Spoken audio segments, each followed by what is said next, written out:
Hello बच्चों and welcome back to my YouTube channel mister mathematical. बच्चा एक 2 marker series part 11 में आपके सामने लेके आया हूँ। अराउंड 95 क्वेश्चंस मैंने आपके सामने डिस्कस कर दिए 2 मार्कर सीरीज में। 10 पार्ट में अपने चैनल पे अपलोड कर चुका हूँ। आप लोग उस वीडियोस को जरूर देखिए, वो आपके कॉन्सेप्ट को स्ट्रॉन्ग बना देंगी, साथ में आपको डिटेल्ड सॉल्यूशन मिलेंगे। तो कोई भी आपकी क्वेरी होगी तो इस वीडियोस के थ्रू आपकी सारी क्वेरीज दूर हो जाएगी। मेरा मेन मोटिव यही है कि आप लोगों की प्रिपरेशन को बूस्ट कर सकूं किसी तरीके से, ताकि आपको जो भी प्रीवियस लॉसेस हुए हैं वो आपके रिकवर हो सके। ठीक है, तो इसी मेन मोटिव के साथ पार्ट 11 क्वेश्चन नंबर 96 मैं आपके सामने लेके आया हूं। एक बार आप क्वेश्चन को पढ़ लीजिए। रैंडम वेरिएबल का क्वेश्चन है, प्रोबेबिलिटी में रैंडम वेरिएबल का डिस्ट्रीब्यूशन है, उसका क्वेश्चन है ये। The random variable X as a probability distribution. बहुत इंपॉर्टेंट टॉपिक चल रहा है इस वक्त, ये बहुत इंपॉर्टेंट क्वेश्चन है।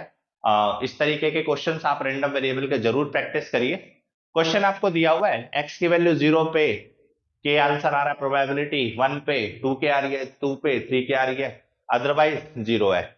आपको क्या करना है, फाइंड द वैल्यू ऑफ के। तो देखिए क्या करेंगे, देखिए रैंडम वेरिएबल प्रोबेबिलिटी डिस्ट्रीब्यूशन की अगर हम बात करें तो कहता है सम इक्वल्स टू 1। जितने भी आपके इवेंट हो रहे हैं सबका सम क्या होगा, 1। यानी x0 x1 x2 और अदरवाइज सबका सम कितना होगा, 1। तो k plus 2k plus 3k plus 0 equals to 1। तो यहां से कितना हो गया, 3 और 2 5, 5 plus 1 6k equals to 1। 6 multiply में नीचे आके डिवाइड में, तो ये आपके पास k की वैल्यू आ गई। वही आपसे पूछा रहा था k की वैल्यू क्या आएगी, k की वैल्यू 1/6 आ गई। नोट कर लीजिए। Question number 97, the line through the point this is perpendicular to the line through the point। मतलब कि इन दो पॉइंटों से बनने वाली एक लाइन और इन दो पॉइंटों से बनने वाली एक लाइन, ये दोनों लाइंस आपस में परपेंडिकुलर है। बहुत इंपॉर्टेंट कॉन्सेप्ट है। अगर आपको परपेंडिकुलर का कॉन्सेप्ट आता है तो आपके फुट ऑफ द परपेंडिकुलर वाले क्वेश्चन भी सॉल्व हो जाएंगे। इससे पहले मैंने आपको 1 मार्कर की सीरीज में कराए हैं फुट ऑफ द परपेंडिकुलर के क्वेश्चन। मेरा लास्ट पार्ट 10 जो आपका है वो अपलोड किया था मैंने, उसी में मैंने फुट ऑफ द परपेंडिकुलर का क्वेश्चन बताया हुआ है। ये बहुत इंपॉर्टेंट कंसेप्ट है। देखिए कैसे करेंगे, ये दो पॉइंट है, इसको बोलते हैं ए, इसको बोलते हैं बी, इसको बोलते हैं सी, इसको बोलते हैं डी। भाई ए बी और सी डी दोनों आपस में परपेंडिकुलर है, तो आप क्या करो, ए बी के डी आर निकाल दो। D R of A B के डी आर कैसे निकलेंगे बच्चा, दिस माइनस दिस, 3 में से बन गया 2, 4 माइनस माइनस माइनस कितना हो गया प्लस, ये 5 आ गया, -2 -2 तो कितना हो गया -4। तो x2 minus x1 y2 minus x2 minus x1 y2 minus y1 z2 minus z1, ये dr आ गए किसके, ए बी के। ऐसे ही dr निकाल दो बीसी के, सॉरी सीडी के। सीडी के dr कैसे निकलेंगे, 3 माइनस 0 3, 5 माइनस 3 2, 6 माइनस 2 4, ये dr आ गए सीडी के। अब क्या करना है, दोनों परपेंडिकुलर है, शो करना है, show that these lines are perpendicular to each other। तो कुछ मत करो, dr of AB dot dr of CD, AB के dr का डॉट प्रोडक्ट CD के dr के साथ, 3 2 जा 6 प्लस 5 2 जा 10 माइनस 4 4 जा 16, 16 माइनस 16 equals to 0। तो therefore the two lines are perpendicular। बस इसका मतलब ये सही कह रहा है कि दो लाइंस परपेंडिकुलर है। चलिए नोट कर लीजिए। Question number 98, find the vector of magnitude 6 which is perpendicular to both the vectors. चलिए देखिए कैसे होगा। एक बात मेरी समझिए कि आपको दो वेक्टर दिए हुए हैं, ए वेक्टर और बी वेक्टर। ये मान लो आपका ए वेक्टर है और ये आपका बी वेक्टर है। इन दोनों वेक्टर के परपेंडिकुलर, बेटा ध्यान रखना, कभी भी आपके सामने ऐसा केस आता है जिसमें दो वेक्टर के परपेंडिकुलर वेक्टर, तो ये ए वेक्टर हो गया, ये बी वेक्टर हो गया, इन दोनों का क्रॉस प्रोडक्ट निकाल देना, ये वाला वेक्टर देखो ध्यान से, नॉर्मल वेक्टर परपेंडिकुलर है इन दोनों के। ए वेक्टर के भी और बी वेक्टर के भी। तो ए वेक्टर और बी वेक्टर के परपेंडिकुलर हमेशा नॉर्मल होता है, तो कभी भी दो वेक्टर के परपेंडिकुलर करे तो आप दोनों का क्या कर दिया करो, क्रॉस प्रोडक्ट निकाल दिया करो। चलिए जी, तो स्टार्ट करते हैं। कौन सा वेक्टर निकाल दो, नॉर्मल वेक्टर। नॉर्मल वेक्टर कैसे निकलेगा, इन दोनों वेक्टर का क्रॉस प्रोडक्ट करने पर जो वेक्टर आएगा उसको हम कहेंगे नॉर्मल वेक्टर। आई जे के 2 - 1 2 4 - 1 3 I cap -3 minus minus plus हो जाएगा +2 minus J cap 3 2 6 -4 2 8 plus K cap -2 +4। ये आपके पास आ गया minus I cap plus 2 J cap plus 2 K cap. ये आपका normal vector, the vector which is perpendicular to both the vector A and B is normal vector. चलिए अब क्या है, find a vector of magnitude 6। इसका मतलब क्या करो, इसका यूनिट वेक्टर निकाल दो। यूनिट वेक्टर निकाल दो। यूनिट वेक्टर कैसे निकलता है, दैट वेक्टर अपॉन में उसका मैग्नीट्यूड, तो -i + 2j + 2k cap upon में इसका मैग्नीट्यूड। मैग्नीट्यूड कैसे आएगा, -1 का स्क्वायर प्लस 2 का स्क्वायर प्लस 2 का स्क्वायर। कितना हो गया, -i + 2j + 2k 4 4 8 + 1 9 9 का मतलब 3। तो ये आ गया। अब इसको किससे मल्टीप्लाई कर दे, 6 से मल्टीप्लाई कर दो, क्योंकि उसका मैग्नीट्यूड उस वेक्टर का, कौन सा वेक्टर, लेट कर लेता हूं सी वेक्टर है जिसको हमें निकालना है, उसका मैग्नीट्यूड कितना है 6 मैग्नीट्यूड का, तो उसको 6 इंटू नॉर्मल एन कैप कर लेता हूं।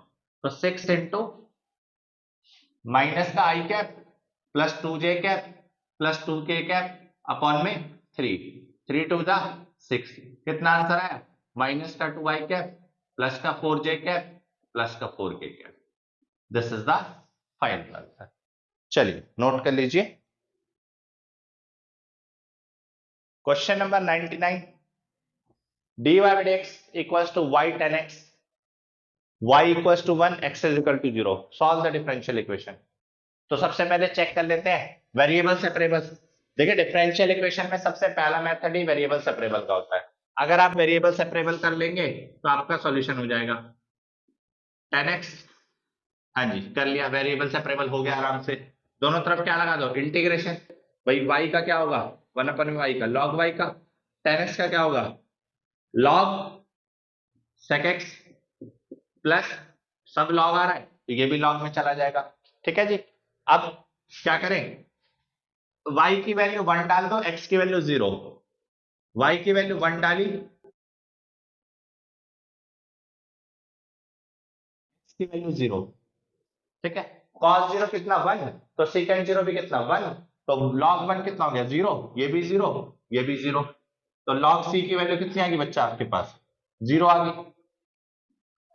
log c की वैल्यू 0 आ गई।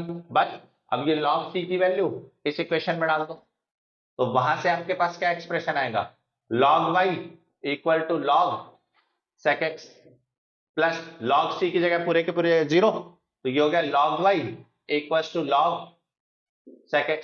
कंपेयर किया तो y किसके इक्वल आ गया, secant x के इक्वल आ गया। तो ये आपका फाइनल आंसर था। ठीक है, नोट कर लीजिए।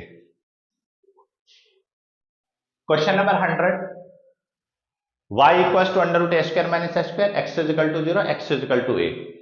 Find the area under the curve.